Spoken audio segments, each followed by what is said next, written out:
On April 18, 1943, Palm Sunday, the Axis Air Forces launched one of the most devastating air raids in European history. In just minutes, hundreds of aircraft were reduced to twisted metal, burning fuel, and shattered wings, not in the air, but parked helplessly on the ground. This attack became known as the Palm Sunday Massacre, when German and Italian bombers annihilated the US Army Air Forces in North Africa. Today, we'll break down every aircraft type destroyed, how they were caught off guard, and why this single raid reshaped Allied air strategy forever. This wasn't just a battle, it was a turning point. Let's start with the aircraft that took the heaviest losses. The B-17 Flying Fortress was the backbone of American strategic bombing. It was massive, slow, and bristling with defensive guns. But on Palm Sunday, dozens were lined up wingtip to wingtip at airfields in Tunisia. They were refueling, crews were resting, and almost none were ready for combat. When the first bombs hit, fuel trucks exploded, sending fire across the runways. Several B-17s were destroyed instantly. Others burned where they sat, their aluminum frames melting. The biggest flaw: the aircraft were parked too close together,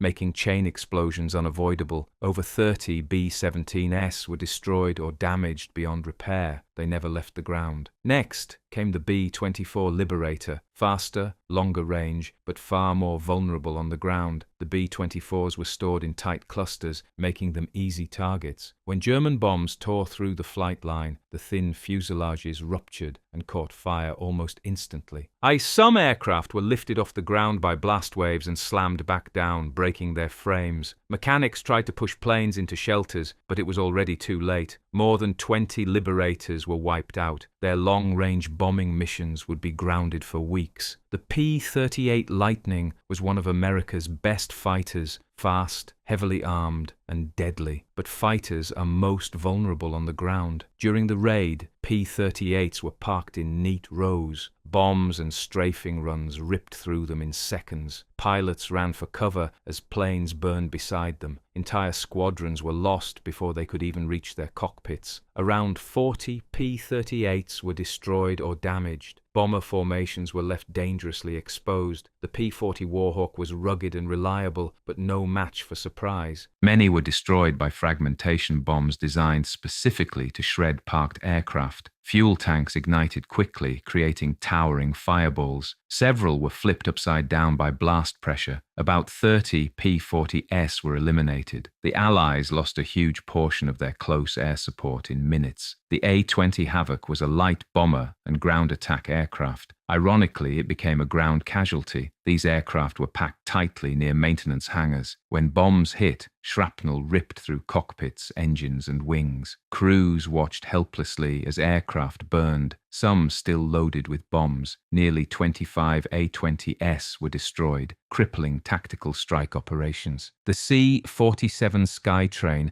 was the workhorse transport aircraft. They carried troops, fuel, ammo, and supplies, and now they became fuel for the fires. And many were hit while unloading. Exploding cargo turned them into flying shrapnel. About 15 C-47s were destroyed, delaying logistics across North Africa for weeks. British Spitfires were also present. Though fast and agile, they were just as vulnerable when parked. Several squadrons were wiped out before pilots reached the runways. Roughly 20 Spitfires were destroyed or severely damaged. Several lesser-known aircraft were also lost: Bristol Beaufighters, Hawker Hurricanes, training aircraft, and recon planes, each adding to the staggering total. In under 30 minutes, over 300 Allied aircraft were destroyed or heavily damaged. Millions of dollars were lost. Entire air wings were crippled. Hundreds became casualties. The Axis forces achieved one of the most successful airfield raids in history. The Allies ignored warnings. Radar reports were delayed. Air defenses were understaffed. Most aircraft were parked in the open with no revetments. It was the perfect storm. From that day forward, Allied air bases changed forever. Aircraft were spaced farther apart. Protective revetments were built. Constant air patrols were established. The Palm Sunday Massacre became a lesson written in fire. This wasn't just an air raid, it was a warning, a reminder that even the most powerful air force can fall, not in the sky, but on the ground. If you want more Every Blank Destroyed War Explainers, tell me in the comments, and subscribe for the next chapter of history.